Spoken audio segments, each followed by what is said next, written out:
Hello everybody, my name is Colin Frisky. I'm back with another tutorial. This is part 3 of the Match 3 tutorial. Today what we'll be doing is applying gravity and just kind of making it more fancy in general by adding pieces fall when we get a match instead of just disappearing as they do right now.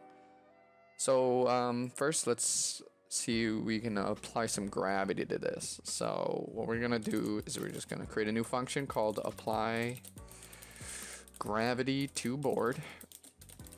And so what we need to do is we need to loop across first. So x0, x is less than width, and then x plus plus. And what we want to do is we actually want to start from the bottom because we want the pieces to fall down to the bottom.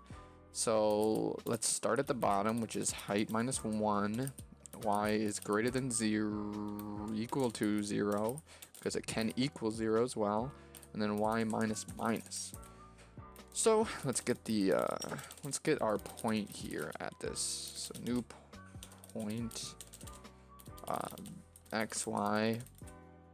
Let's get the node at this index as well. So get node at point p. Let's get the value. We're just getting everything here because we need all this. P. Okay. So if val does not equal 0, or yeah, if it's not a whole, then we don't want to do anything. Right. So if it is not a whole, do nothing. Just continue to the next spot, kind of thing. But if it is a hole, what we need to do is we actually need to loop from this spot up. So since we start at the bottom, let's go up 1, so minus 1. Ny is less than or is greater than or equal to negative 1. What we want to go kind of past it, because if we hit a negative 1, which would be anything outside of the boundaries, so that's why we go up past 0. Then what we're going to do is we need to, that is going to tell us, hey, fill this spot instead of just moving it down. So here, and then let's finish it off with ny minus minus. Next, let's get the point of this next spot that we have. So new point x and y. Let's get the value at this spot. Next val is get value at point next. If we hit another hole, so if next val is equal to 0, let's move to the next spot to kind of fill the rest of the spots here. But if next val does not equal negative 1, so if we did not hit an end, but it's not 0 because we continue if it's 0, then use this to fill the current hole. So what we need to do is we need to get this spot, so get or gotten. So we got this node at the point next, and we need to get this piece, this node piece. I'll just call it piece because we never really ask for a piece. Gotten.get or got.get piece. We need to set the hole. So this means we gotta grab this node because we're grabbing the node from up here because this is the whole node. And we're going to set the piece to this gotten piece. And we need to update this piece. And then make or replace the hole. We need to replace the hole that I got. So gotten that set piece to null. Why do I keep thinking it's gotten? Because that's the first thing I thought of to name it. Got. So we got this node at this next index. And then what we do is we got the piece from got.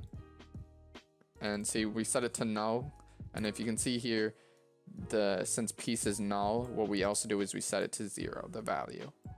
So we kind of just do two things at once there, which is helpful. And so now,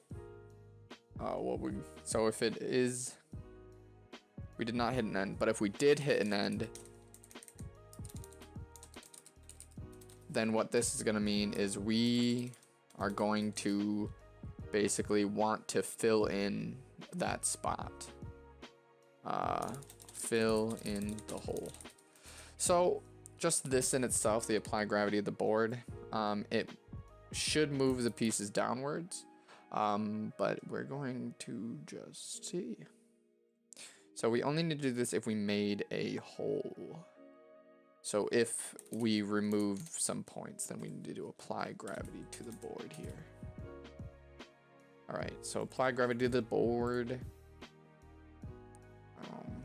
So let's go in here. Let's see if it works. So pieces should fall down. So they do fall down, but you can see they all fell down. That is, that is not what we want. Something's not right. And it's because we don't ever break the loop.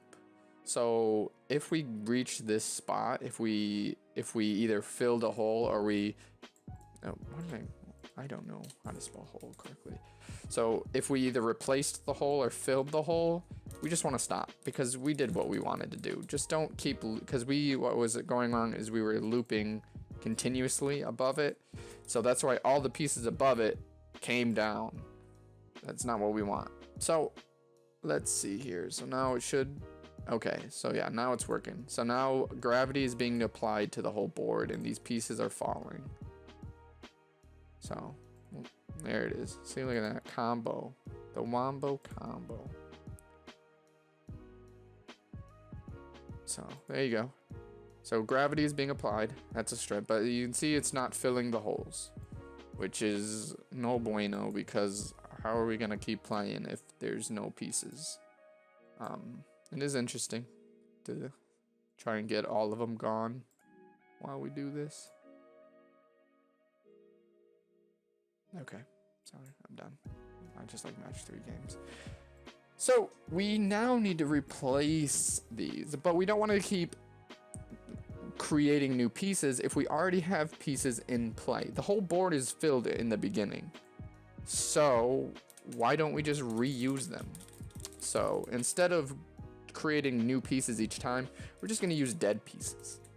So let's create a list of dead pieces. Once again, I'm going to go in the start game. We're going to set it to a new list so we don't get yelled at. And when we kill a piece, we want to add it to this dead list.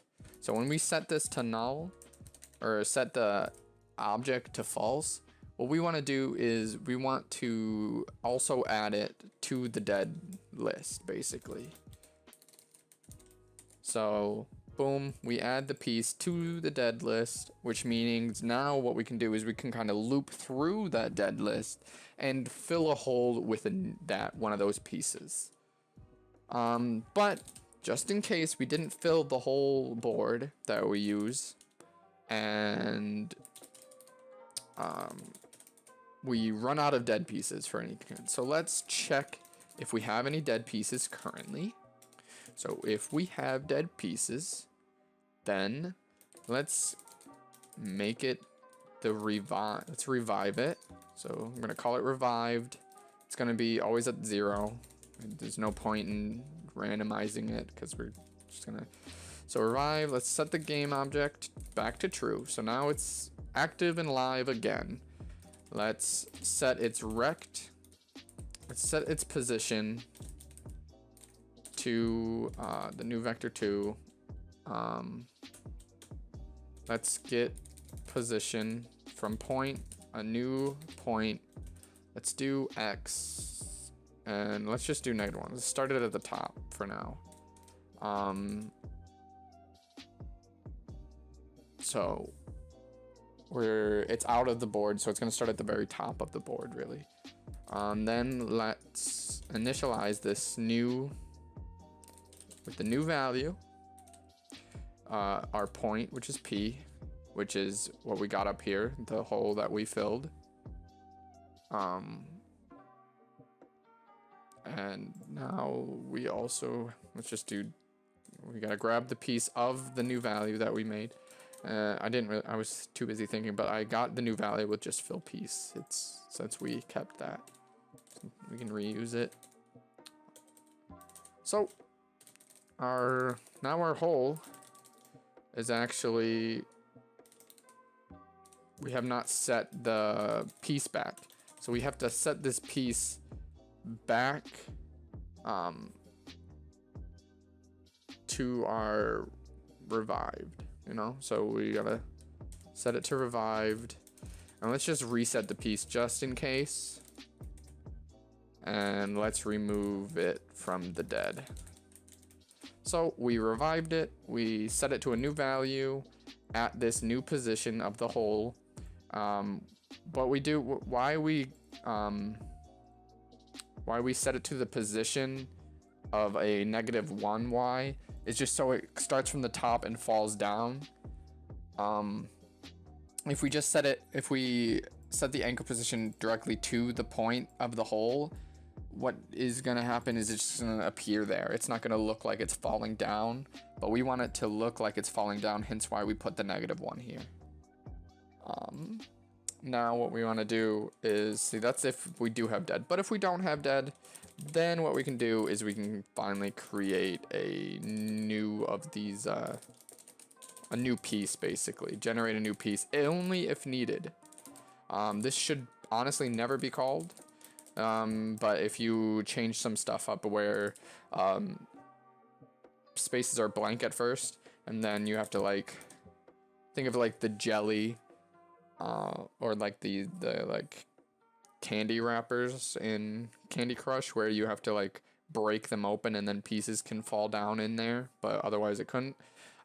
This way those can be blank, and then we'll just fill in new pieces. So it's good to have this because it may be called, but it never should be if your whole board is already filled, really. But just in case you want to do some stuff to it, I'll help you out here.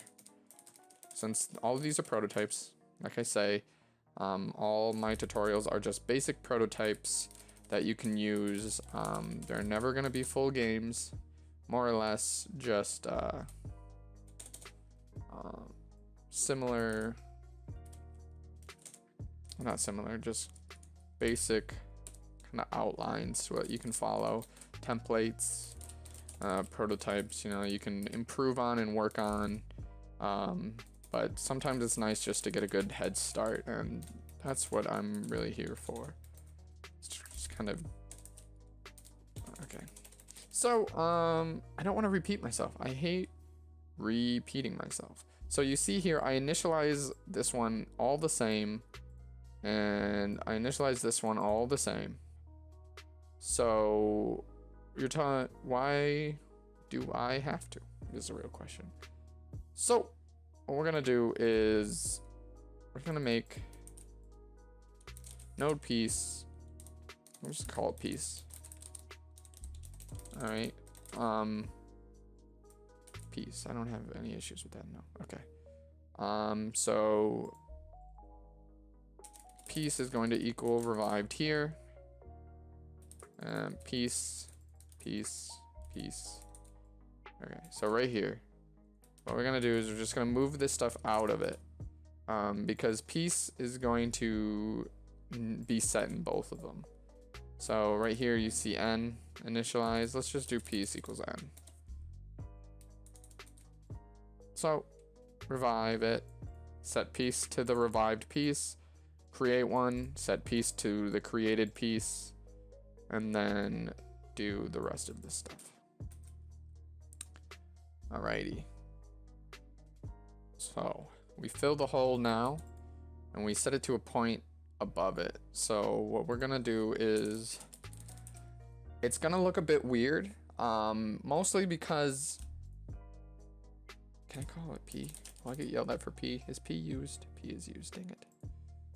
I'll do fall point. So the fall point is gonna always be just one above the grid. So no matter, oh, sorry, hold on, let's get rid of you. So no matter how many pieces are going to be dropped down, it's gonna look like they're all shuffling from one spot, which I'm sure is going to be quite visible. But before we do that, let's go back up here. I think I made it right here. So dead.add piece, it should be dead.add node piece. Very important. If you just do piece, you'd be adding the same piece over and over again. But no, we want to add the node piece that we get here. So make sure you do that right here. Dead.add node piece. I think I made another mistake. Let's go to the isConnected function. So no, let's go directly to it. So go all the way to the bottom, and I figured out, so we had the if connected count is greater than 0, then connected add p. This is actually unnecessary. I botched this spelling because I'm really bad at spelling. Mostly because, so you can remove,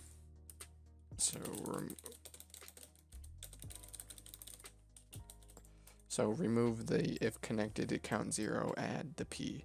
Just because when we do this, the loop through everything and add all the points, it's going to add this index that we're currently checking anyway.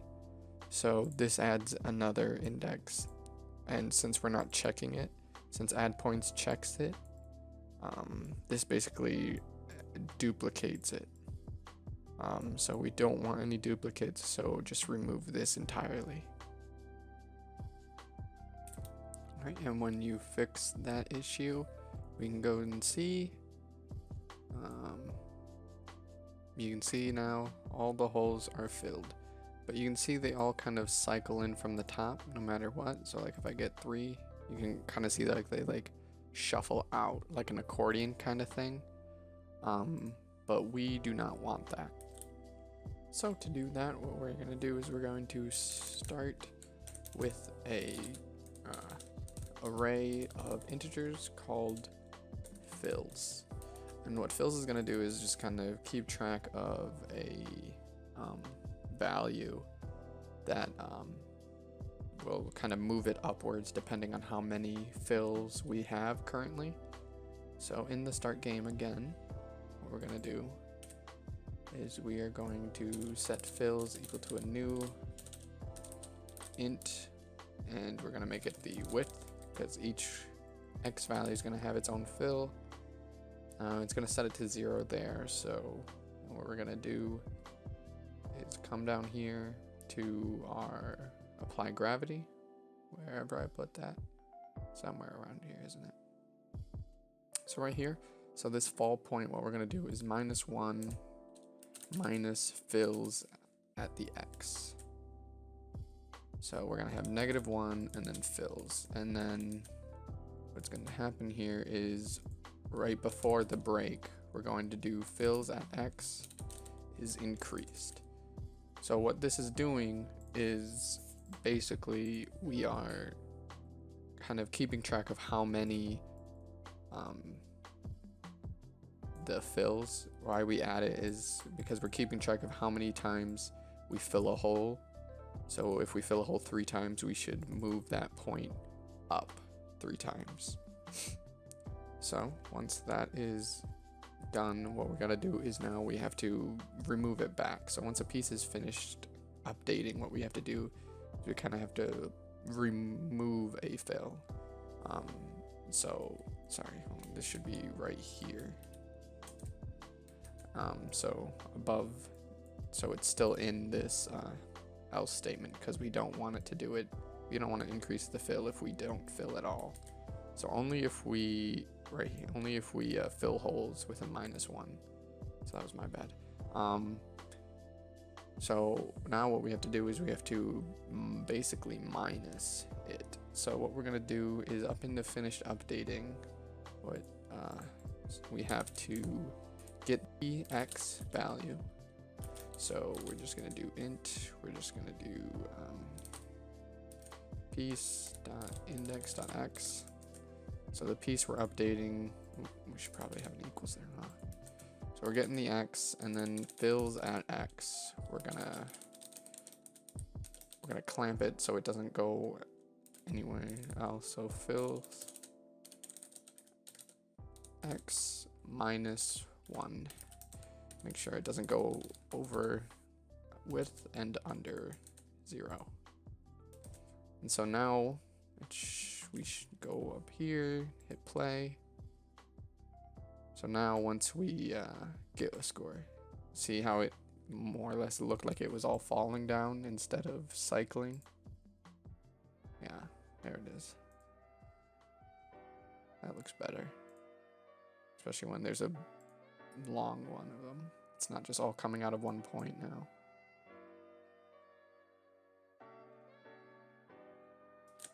So now what we gotta do is we kind of gotta create the kind of to visualize the piece falling down. So what we're gonna do is we're gonna duplicate this game board, and we're gonna call it a killed board.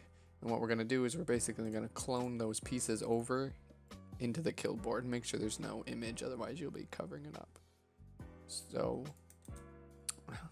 what we're gonna do is create a new C# script called killed piece and open it up. Killed piece is basically just going to handle the falling of it, really, and the pieces. So we need a bool if it's falling or not, and then we need the speed. I think 16 is a good speed. We're gonna need to apply some gravity to it. 36 is good for that, or actually 32. Keep the we need a move direction. We need to get the rect transform on it, and we need the image on it. Ooh. And we're gonna get an error because we have to import the UI into it. So now we're gonna do, instead of this start, let's do a public void initialize. If I can spell that correctly. Initialize. Okay, I think that's right, whatever. We need the sprite of the piece, and we need the start point. So, actually, we could just do a vector2 start. It's not that big a deal. So initialize, we're going to set falling to true right away. Our move direction is going to start as a vector2 up, and we're going to set the x value as a random range between -0.1f to 1.0f. And then what we're going to do is we're going to multiply it by speed divided by 2, just to kind of make it a bit bigger. Then what we need to do is we need to grab the image on this piece. We need to grab the rect transform on this piece, and we need to set the sprite of the image to the piece, and the anchored position to the start. And then an update if we are not falling. So if we're off screen, then we're going to return. Otherwise, our movedir.y is going to be subtracted by gravity. Our movedir.x is going to slowly approach 0, so we're not always moving. It kind of makes a little arc. So movedir.x to 0 with time. The anchored position should add the move direction times time.delta time times speed. And now here, if rect.position.x is less than screen, less than negative 32f, or rect.position.x is greater than screen.width plus 32, or rect dot position dot y is less than negative 32f, or we are, so if we're off the sides or if we're off the bottom, so if we're basically, if we're not visible, then what we're going to do is we're just going to stop moving. Height plus 32f. And then we're going to set falling to false. So now that we have this, let's kind of finish this off. So what we need to do is let's just clone node piece, drag it into the killed board, and then right click on it and unpack the prefab so we don't make any changes that we don't want to. Remove the node pieces or the node piece script and add the killed piece script. Then let's rename it so we don't get confused. Call it killed piece, and then drag this into the prefabs. And then get rid of it. Now in the Match-3, let's open it up. We will need to add a new rect transform, basically the killed board, so we know where to put them. We need to create a new game object prefab here called the killed piece to kind of just fill in or hold the prefab that we're going to clone. And just like before, we are going to create a list of killed pieces that are going to be killed. So I gotta go to the start game before, add killed into the new list, killed piece, and we're gonna create a new function called kill piece at point p. So this will handle basically killing the piece. So we're gonna do a list. We have to get the available killed pieces, so if we created some and they're off and they're not falling, then we want to reuse them, so we're not creating new ones every time because that would be not efficient. So we're just going to loop through it quick. Our killed count and I++, and then if killed at this index is not falling, so if we are out of the screen basically, then let's add it to the available to add killed I. So basically that just gets a list of available pieces. Let's get a default set one, so if available dot count is greater than 0, so if we have available pieces, let's set it to available 0. It doesn't need to be random because we change it anyway, so it doesn't matter. Otherwise, we have to create a new one, so I'll just call it kill game object instantiate killed piece, and let's throw it into killed board. And then let's grab that killed piece that we already have in here. So let's do kpiece equals kill.get component killed piece. Let's set to kpiece, and let's add set to, or let's add the kpiece to killed so we can use it later once it's done falling. So let's get the value of at this point of p minus 1. This is basically the piece that it needs to have. So if set does not equal null. So if we did get a set and the value is greater than 0, so it's, and val is less than pieces. So basically we're just checking if it will work. We don't want any errors. Then let's initialize this piece with the sprite of pieces of val, and at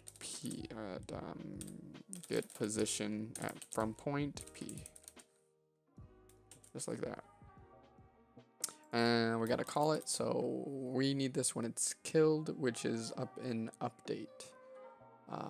So right here you can see from point is connected. Let's just kill the piece at the point that we have in the connected. So that seems to be it. Let's see if it works. So let's go to our match 3. We have to set the killed board, which is obviously the killed board, and the piece in our prefab folder, killed piece. Let's save it and run it. So when we get a score, we should get some pieces generated that fall, just like that. And you can see they do pause, but we need a bit more leeway. So let's go into our killed piece script, and let's just change these 32s to 64s. So let's do 64, 64, because those are the sizes of them, so might as well. All right, now hit play. Let's try that again. It should. There. See, now they're out, but you can see they just stop. And so now when we get another one, it's just going to reuse them. So you can see it used 3 of them. So we're not consistently making some, we're using previous ones, which is good for optimization, especially if it's going to be on a phone device. So quickly, there is something I wanted to do. I just noticed something. So if you open your match 3, go to our apply gravity to board. Down here, there's just, I can do this better. So good thing about this rect transform is that the node piece actually holds it, and we both set this position to the same thing. So what we can do is actually take this out, move it down here, and then just set piece.rect. And we don't need that or that or that. So now it's looking a lot better. We just don't need to repeat things in if statements if we can just throw them outside of the if statement instead with a set piece. So here's the final prototype version. So you can see they fall down, they refill, it looks all nice. All fancy like, you can get combos and everything. So yeah, looks really nice. I love how it turned out. So I really hope all this code helps you. Here I can show it to you on an Android device now. So as you can see here, it is on my Android device. So it works all the same except for without instead of a mouse click, it is a thing like a touch. So I can just go in and I can touch anywhere and then swipe. And then when I let go, it's going to do the match. Everything works just as before, just on an Android device. I'm assuming it works with iOS as well, but can't say for sure. But I wouldn't see why it wouldn't. And you can see how we optimized everything. It runs smooth, even when getting a big score and everything. So yeah. Just to show you again how the board layout works, you can see that it also works with filling in gaps as well. Just the way it's set up, all it does is it sets a spot to -1, and in our code, if it hits a -1, then we just either don't do anything or refill it. So it will refill in these positions. So you can see here, made a weird design. When I score, the design is still kept. And so that's basically it for this tutorial. If you guys are interested in learning more or wanting me to continue this, I was thinking about doing the power-ups that you get. So like if you get a 2x2, you get like a rocket kind of thing. Or if you get a 4x4 like that, it would give you a special piece that you can use to get even more pieces. So I can definitely do that if you guys are interested. And then after that, if you guys wanted me to continue, I would do like a full scoring system and everything. So yeah, this is basically it. I appreciate you guys for watching. I hope it helped. Once again, I gotta reiterate that this is a prototype, since this is not a full game. So you can't just throw this on the App Store and call it a day. But yeah, okay, that was a big one. I hope it helped. You guys had some fun. So yeah, if you guys wanted a specific tutorial, please let me know. I don't really have a lot of subscribers, so I'm not really, I don't know, packed So I can definitely try and help whoever needs it. So yeah.